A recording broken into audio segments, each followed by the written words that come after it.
الحمد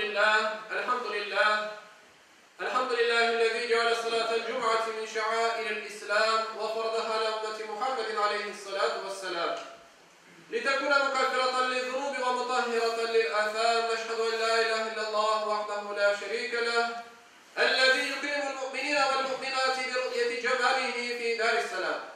ونشهد أن سيدنا وسندنا ومولانا محمدا عبده ورسوله المبعوث بالدعوة وهي إلى دار السلام. صلى الله تعالى عليه وعلى آله وأولاده وأزواجه وأصحابه وأتباعه وخلفائه الراشدين المرشدين المهديين من بعده ووزرائه الكاملين في عهده، خصوصا منهم على الأئمة خلفاء رسول الله على التحقيق، أمير المؤمنين حضرة أبي بكر وعمر وعثمان وعلي وعلى بقية الصحابة والتابعين رضوان الله تعالى عليهم أجمعين. أيها المؤمنون الحاضرون اتقوا الله واطيعوا إن الله مع الذين اتقوا والذين هم محسنون. قال الله تعالى في كتابه الكريم: أعوذ بالله من الشيطان الرجيم، بسم الله الرحمن الرحيم. وأنفقوا في سبيل الله ولا تلقوا بأيديكم إلى التهلكة وأحسنوا إن الله يحب المحسنين. صدق الله العظيم. Pek aziz ve muhterem Müslümanlar, aziz cemaat, bizim bugünkü hutbemizin mevzusu sağlıkka dikkat hakkında olacaktır. Hürmetli cemaat, dinimiz İslam, adamın temel ihtiyaçlarını esasga alıp hükümler koydu. Bu temel esaslarını da onlara hürmet edip korçalamağa emir buyurdu. Bu esaslarının birisi sağlıkka dikkat etmektir.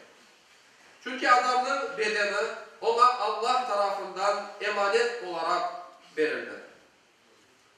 Eğer bir adam o sağlığına dikkat etmese, bedenine zarar getirse, Yüce Rabbimizden ona vergen bu emanetine hıyanetlik yapar olur.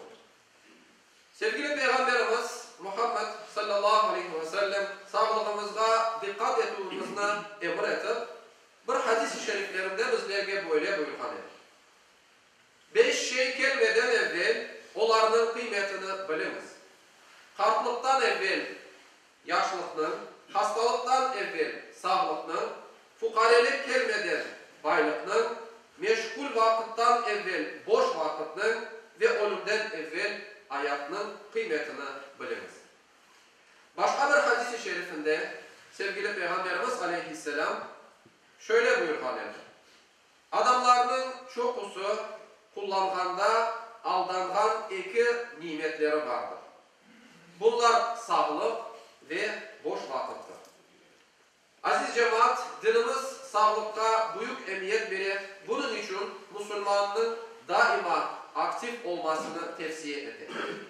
Sevgili Peygamberimiz aleyhisselam sahabeleri arasında yarışlar tertip eder ve kazananlara hediyeler verir. Peygamberimiz aleyhisselam güçlü Müslümanın Allah katında daha sevgili olganını bir hadis-i şerifinde bizlerge böyle anlatar. Kuvvetli mümin Allah katında zayıf müminden daha hayırlı ve daha sevimlidir. Ama her birisinde de hayır vardır. Senin için yararlı olan şeyini kazanmağa tırış, Allah'tan yardım iste ve asla zayıflık gösterme. Başına bir şey gelgende eğer böyle yapsa edin, böyle olur edin deyip durma. Allah'ın yazısı bu, o ne istese onu yapar. Çünkü eğer sözü şeytanın memnun edecek işlerinin kapısını açar.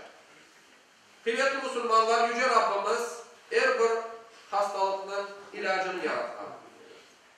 Bunun için evvela şafi olan, yani hastalıklara karşı şifa vergen Rabbimizden şifa dilemek gerekir. Sonra tedavilenmek için gerekli sebeplerini yerine getirmek gerekir.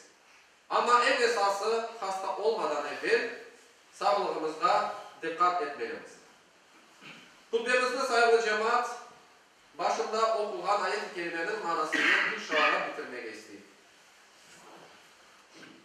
Mallarımızı Allah yolunda veriniz ve öz elleriniz Dillərinizlə öz-özünüzü təhlükəyə atmağınız. Yapqanınızı yaxşı yapınız. Allah-u Teala yaxşı şeyler yapqanlarını sevir.